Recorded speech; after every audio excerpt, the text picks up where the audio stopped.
बहुत सारे trending stocks पे बातचीत करनी है।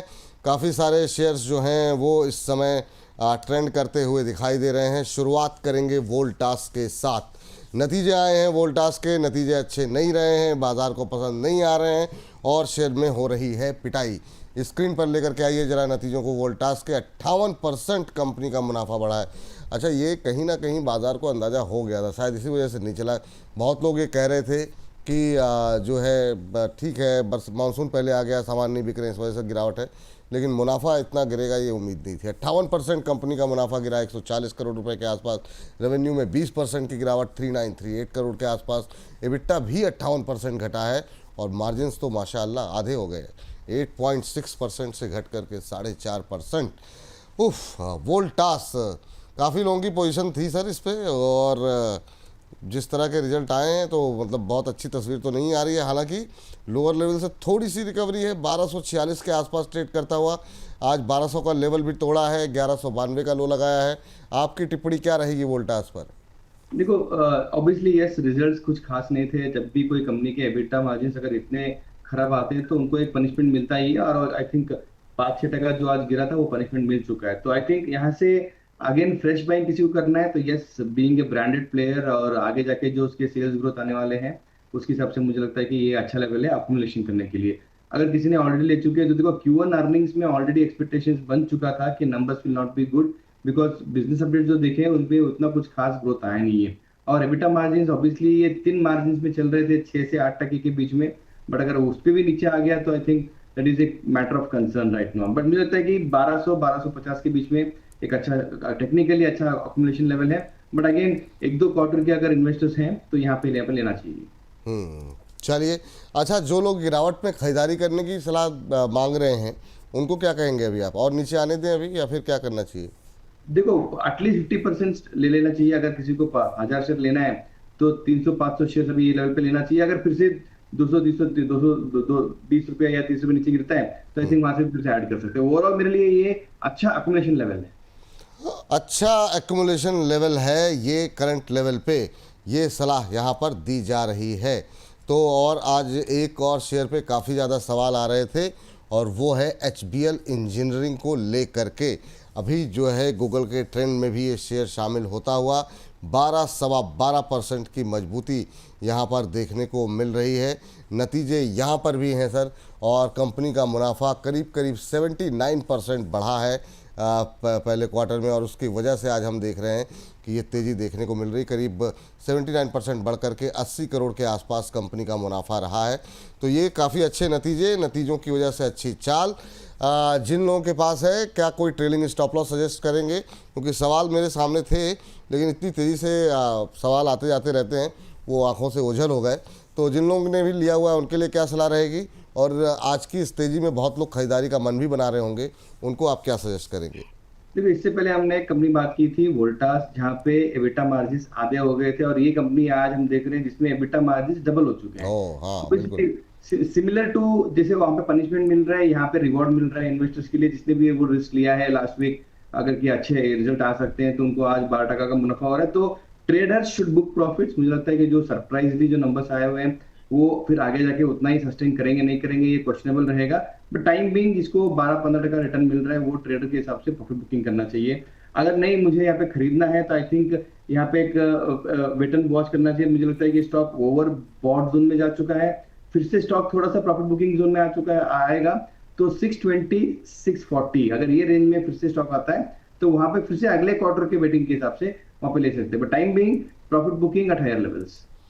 ठीक है सर, ये सवाल, ये बात यहाँ पर निकल करके आती हुई अगली कंपनी जो कि आज ट्रेंडिंग में ट्रेंड करती हुई दिखाई दे रही है वो है कोफोर्ज, जिसमें कि हम देख रहे हैं 0.5% के आसपास की गिरावट इस समय। हालांकि ये जो गिरावट है 0.5% की, ये रिकवरी के बाद है। आज 1584 का लो बनाने के बाद अब 1599 का लेवल देखने को मिल रहा है। तो नीचे से 10-15 रुपए के आसपास की रिकवरी यहाँ पर देखने को मिल रही है। क्या ये रिकवरी और एक्सटेंड होती हुई दिखाई देगी सर? कोफोर्ज को पे क्या व्यू है जी? वेरी स्लो सर, अभी तक मुझे क्लियरली एक बॉटम आउट मिल नहीं रहा है। यहाँ पे हर बॉटम पे थोड़ा थोड़ा खरीदारी आ रही है, जैसे कि आज खरीदारी आई है, बट अगेन ये ट्रेंड लास्ट 6-7 दिनों से सिमिलर चल रहा है, स्टॉक नीचे आते हैं थोड़ा सा वहाँ पे बाइंग आती है, तो मुझे लगता है कि अभी भी ट्रेंड बहुत नेगेटिव है। डाउनसाइड कैन बी 1550 1560 के रेंज में, वहां पे आता है तो शायद वहां पे ओवरसोल्ड पोजीशन में जाएगा स्टॉक, तभी शायद यहाँ पे अच्छा खासा शॉर्ट कवरी आ सकती है। But time being not so positive. किसी को अगर ट्रेडिंग करना ही है तो मुझे लगता है वेट एंड वॉच फॉर 1550 1540 तक आया तो वहां पे एक बाइंग पोजीशन बनाना चाहिए। एक शेयर और जिस पे कि आज हम देख रहे हैं कि अच्छा मोमेंटम है, गूगल के ट्रेंड में शामिल है, नतीजे इसके आए थे और नतीजों के बाद भी यहाँ पर ये हमारे एक्सपर्ट्स जो थे उस दिन उन्होंने कहा था कि नहीं इसमें खरीदारी की जा सकती है। आज 3.25% ऊपर है। Ashok Leyland sir commercial vehicle की अग्रणी कंपनी है और थोड़ी सुस्ती ज़रूर दिखाई थी इसने, लेकिन आज की जो रिकवरी है वो क्या कह रही है? जिनकी पोजीशन है क्या उन्हें होल्ड करना चाहिए? जिस तरीके से रिकवरी आती हुई अशोक लेलैंड में देखने को मिल रही है। यस, टेक्निकली बहुत स्ट्रॉन्ग बाउंस बैक आने की गुंजाइश है। आई थिंक 114 इसका एक 200 डीएमआई था, वहां से फिर से नो बाउंस बैक करने की कोशिश कर रहा है, तो very positive on the charts. और फ्रेश पोजीशन यहाँ पे भी बना सकते हैं। मुझे लगता है कि स्टॉक 125 130 के हिसाब से ट्रेडिंग अपॉर्चुनिटी मिल रहा है। स्टॉप लॉस अगेन 111 का स्टॉप लॉस मेंटेन कीजिए। But I am very much positive on the fundamental side. जिस तरीके से सीवी का जो साइकिल चेंज हुआ है और पोस्ट इसका जो कॉर्पोरेट एक्शन रिसेंटली हुआ था वो होने के बाद मैं बहुत पॉजिटिव हो चुका हूँ। अगर 6 महीने से लेके 12 महीने किसी को अगर होल्डिंग करना है तो ये लेवल पे अच्छा अक्यूमुलेट करना चाहिए। 140 150 का मेरा 12 महीने का टारगेट है। अच्छा, कमर्शियल व्हीकल की अगर बात करें सर, अशोक लेलैंड के साथ साथ अभी जो टाटा मोटर्स के नंबर आए उसने बहुत परेशान किया। टाटा मोटर्स को जरा एक बार लेकर के आते हैं। हर कमर्शियल हो, पैसेंजर हो, हर तरह के व्हीकल में ये शामिल है। जरा इसके रिजल्ट्स भी जरा स्क्रीन पर लेकर के पहले आ जाते हैं। काफ़ी ज़्यादा निराशाजनक नतीजे जो है टाटा मोटर्स के रहे। हालांकि रिकवरी अच्छी आ गई है 3% के आसपास की। चिंताएं काफ़ी ज़्यादा हैं सर, जो भी यूएस में चल रहा है उसको लेकर के भी चिंताएं हैं।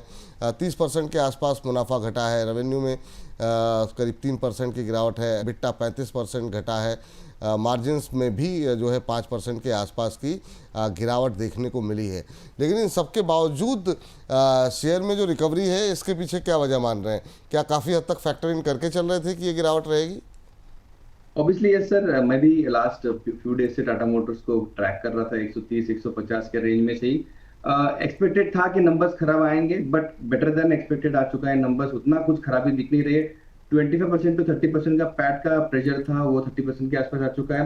देखो अभी भी उसके हर्डल्स बहुत सारे हैं, इमीडिएट अपसाइड मुझे दिख नहीं रहा है, बट अगेन वैल्यूएशन वाइज मुझे लगता है कि स्टॉक में 600 650 के रेंज में एक अच्छा long term average accumulation level चल रहा है।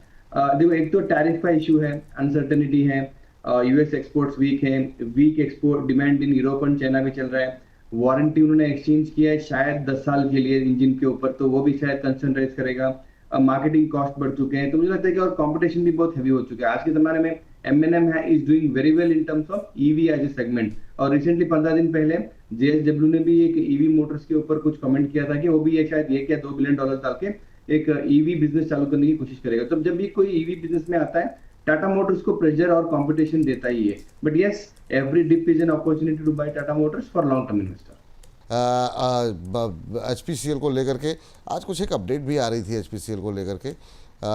चलिए खैर अभी छोड़ देते हैं उस अपडेट को, लेकिन ऑलमोस्ट फ्लैट नीचे इंट्राडे लो पे ट्रेड करता हुआ 409 410 के आसपास। कैसे देख रहे हैं सर आप? देखो अगर वैल्यूएशन मैट्रिक्स में डालना है HPCL, BPCL, IOC, तो HPCL is a cheapest oil marketing company as on date, जहाँ पे ट्रेडिंग अपॉर्चुनिटी अच्छा खासा मिल रहा है। अगर सेकंड बेस्ट रहेगा तो BPCL रहेगा, थर्ड बेस्ट रहेगा तो IOC रहेगा। तो इस हिसाब से मुझे लगता है कि HPCL पे लेना चाहिए। और stock is about to bounce back from its 50 day DMI से क्रॉस करके नीचे आ चुका था, फिर से क्रॉस करके पॉजिटिव ग्रोथ करने की कोशिश कर रहा है। अगर 415 416 के ऊपर क्लोजिंग आजकल में मिलता है तो अच्छा खासा फिर से 440 तक HPCL में मोमेंटम आ सकता है। स्टॉप लॉस रखना ही है तो 395 के आसपास स्टॉप लॉस मेंटेन करना चाहिए। टिप्पणी आपकी जो है अगले शेयर पे, जिस पर कि लगातार जो है हमारे दर्शक सवाल पूछ रहे हैं, और वो है NSDL। आज ट्रेंडिंग में भी काफ़ी ज़्यादा ये शामिल है जो है लगातार, और ये कितना ऊपर जाएगा, और इस पर आप दोनों विशेषज्ञों की टिप्पणी चाहिए कि अभी क्या करना चाहिए। NSDL पे क्या राय रहेगी प्रदीप जी आपकी और प्रशांत सर आपकी? शुरू करना चाहेंगे प्रशांत सर आपसे करें या प्रदीप जी से? प्रदीप जी अभी आए हैं, उनसे पूछ लेते हैं। प्रदीप जी बताइए। देखिए विपुल जी, जिस तरीके से यहाँ पे रैली आया है, हमने देखा कि पास्ट 2 से 3 दिन, क्योंकि ज़्यादा चार्ट नहीं है, 2 से 3 दिन लगातार भाग ही रहा है।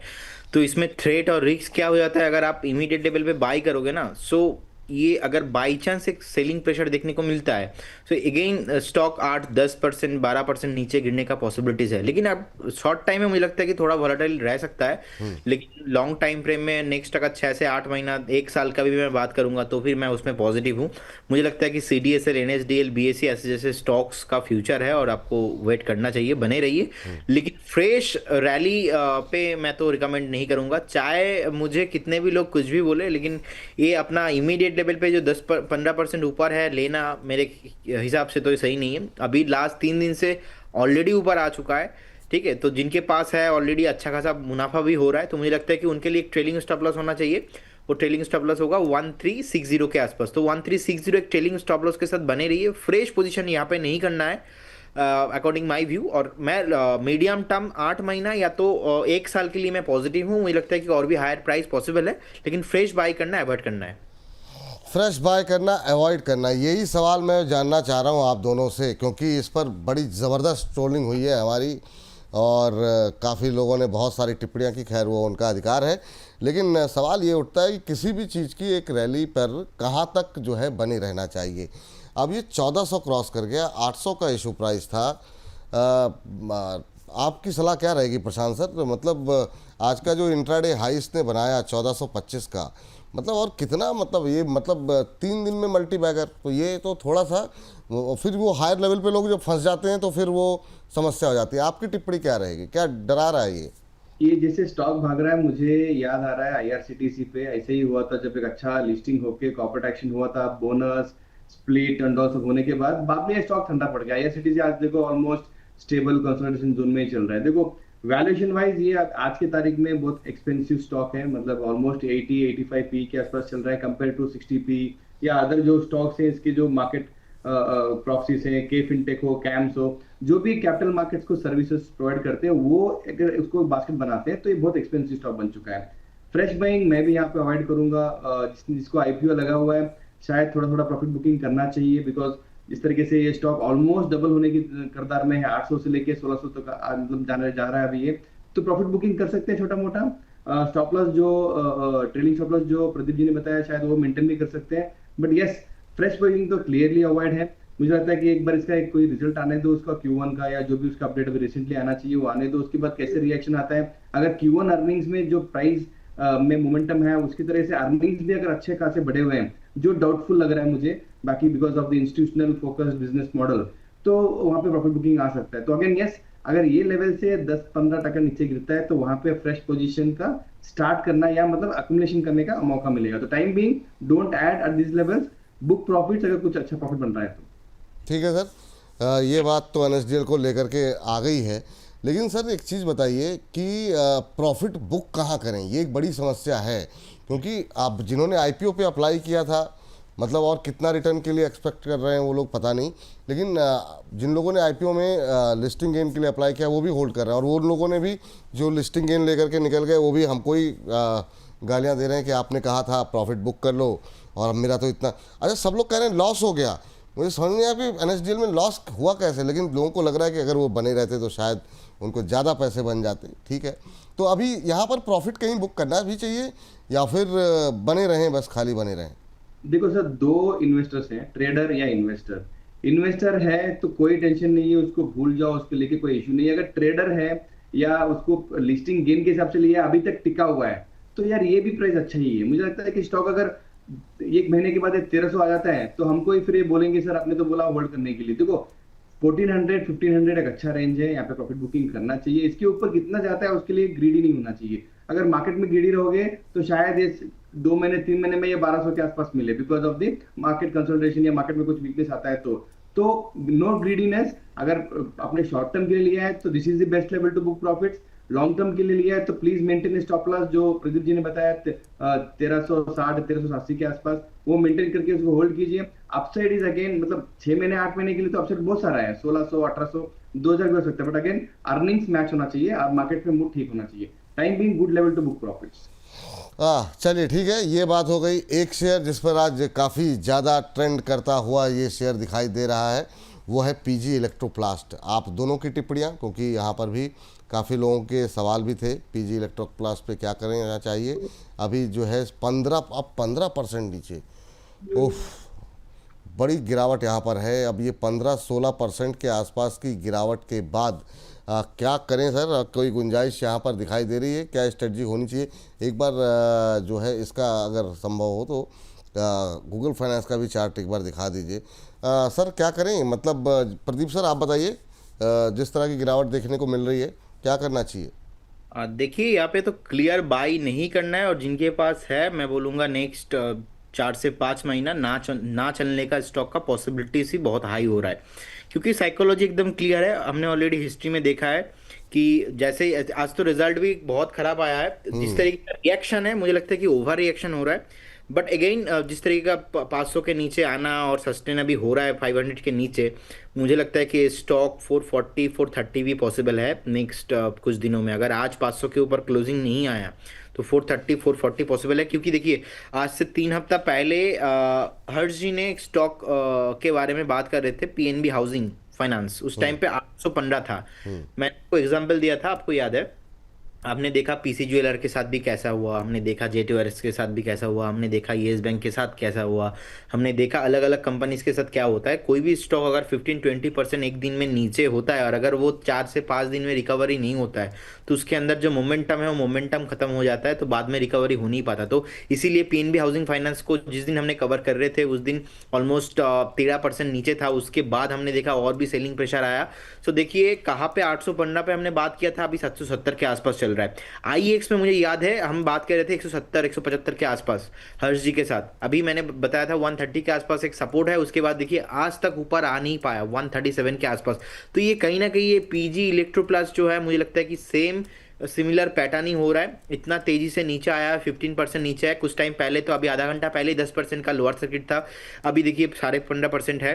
तो जिस तरीके से नीचे आ रहा है, अगर ये 500 के ऊपर आज क्लोजिंग नहीं होता है, it will take more than 3 to 4 months again 500 के ऊपर सस्टेन होना बहुत इंपॉर्टेंट है। तो मेरे तरफ से फ्रेश बाई करना अवॉइड है, और जिनके पास ही है आप एक बार 470 का स्ट्रिक्ट स्टॉप लॉस के साथ आप बने रह सकते हो। अगर आपको लगता है कि नहीं बहुत ज़्यादा लॉस हो रहा है, लेकिन 470 के नीचे मैं इसमें नहीं रहने का कोई भी सलाह दे सकता हूँ, क्योंकि टेक्निकली ये ब्रेक डाउन है और ये रिकवरी इजीली पॉसिबल नहीं है। और लास्ट 2 से 3 हफ्ता हमने मल्टीपल स्टॉक्स में ऑलरेडी सिमिलर पैटर्न ही देखा है। प्रशांत सर आप कोई कमेंट करना चाहेंगे पीजी इलेक्ट्रोप्लास्ट को लेकर के जिस तरह की गिरावट है? ऑब्वियसली देखो, जिस तरीके से अर्निंग्स आए हैं तो ऑब्वियसली ड्रास्टिकल एक एक्सीडेंट हुआ है प्राइस में। जिस दिन रिजल्ट आया उस दिन भी ऐसे ही रिएक्शन था। आज भी शायद मार्केट खुलते हुए एक बड़ा ब्लॉक डील भी हो, उसका किसने लिया है किसने बेचा है ये डेटा आना भी बाकी है। बट देखो, अर्निंग्स में जब भी ऐसे करेक्शंस आते हैं तो वो अर्निंग्स फिर से रिकवर करना, it's a medium term to long term call. Immediately तो कुछ खास है नहीं है। मैनेजमेंट का कमेंट्री भी थोड़ा सा वीक ही है। So when management is weak, numbers are weak और इंडस्ट्री में थोड़ा प्रेशर चल रहा है, तो I think stock will not perform on immediate basis. Stop loss के हिसाब से यस, ऑब्वियसली जो ऑलरेडी ले चुके हैं, जो लॉसेस बुक नहीं करना चाहते हैं, तो उनके लिए तो मतलब एक 6 महीने 12 महीने का वेटिंग पीरियड आ जाता है। जब भी उनका कॉस्ट ऑफ बाइंग आता है तभी ये कुछ बाहर आ सकते हैं। देखो, second quarter of this financial year अगर थोड़ा सा रिकवरी आ जाती है, बिकॉज इंडस्ट्री में जो ईएमएस सेगमेंट है वहां पे बहुत अग्रेसिव मोमेंटम आ रहा है। Same kind of reaction Dixon में भी बहुत बार आ चुका है और वो स्टॉक ने रिकवर भी किया है। तो wait and watch for Q1 और Q2 अर्निंग्स। अगर वहां पे एक अच्छा खासा momentum at least stabilising the EBITDA margins या improvement in the EBITDA margins, तब एक स्टॉक में कुछ अच्छा मोमेंटम आ सकता है। अदरवाइज मेंटेन स्टॉप लॉस जो प्रदीप जी ने बताया। ठीक, इस सेगमेंट को समाप्ति की तरफ बढ़े उससे पहले जरा बाजार लेकर के आ जाइए फटाफट। निफ्टी के चार्ट में क्या शानदार रिकवरी अब देखने को मिल रही है, और ये बहुत ज़रूरी थी। अगर आज रिकवरी नहीं आती ना, फिर बाजार मतलब जो है लंबी गिरावट जो है वो देखने को मिल सकती थी। 24,455 का हाई लगाया है, लोअर लेवल से अच्छी रिकवरी है। 84-85 अंकों के आसपास की बढ़त, ये देखिए आपकी स्क्रीन पर इस समय आप देख सकते हैं लो किस तरह का वोल्टिलिटी का सेशन उतार चढ़ाव का रहा। जिस समय इंडिया विक्स जो है लगातार ऊंचाई बना रहा था, लेकिन अब निफ्टी में जो है रिकवरी आ रही है, ये यहाँ पर नई ऊंचाई बनाता हुआ आप देखना। ये क्लोजिंग तक क्या लेवल्स देखने को मिलते हैं, क्या ये रिकवरी सस्टेन करेगी, क्योंकि लगातार एफआईज की तरफ से शॉर्ट्स बन रहे हैं और वो कवर अगर हो जाएं, वो शॉर्ट कवरिंग अगर आ जाती आज सेकेंड हाफ में, तो फिर बाज़ार की दिशा थोड़ा सा जो है एक बड़ी रिलीफ रैली जो है वो बाज़ार के लिए हो सकती है। चलिए इस पर निगाह रहेगी। लेकिन एक सर, एक ट्रेंड पे चूंकि इस सेगमेंट को ख़त्म करना है, आर पावर रह गया जो है, जो आज के ट्रेंड में शामिल है और लगातार पिटाई हो रही है, लगातार हमारे कार्यक्रम का हिस्सा भी रहा है, लगातार हम लोग अवॉइड की बात भी कर रहे थे। लेकिन आज 3% के आसपास की मजबूती, दोनों के दो मेहमानों की टिप्पणी, क्योंकि यहाँ पर भी काफ़ी ज़्यादा रिटेलर्स की पोजीशन रहती है और रिटेलर्स जो है बड़ी बुरी संख्या में पीछे जब पढ़ते हैं ट्रोल के लिए तो फिर वो समस्या हो जाती है। तो हम चाहते हैं जब गालियाँ पड़े तीनों को पड़े, ऐसा ना हो किसी एक को पड़े। तो प्रदीप जी बताइए आप पहले। देखिए, आई थिंक मुझे इस स्टॉक में नहीं पड़ेगा, क्योंकि मैं स्टॉक रिकमेंड करता ही नहीं हूँ। अब मैंने एक बार बाई कॉल दिया था, उसमें 52 से ऑलमोस्ट 74 75 के आसपास गया था और 75 में मैंने स्ट्रिक्टली बोला था कि प्रॉफिट बुक कर लीजिए। उसके बाद देखिए 65 60 50 45।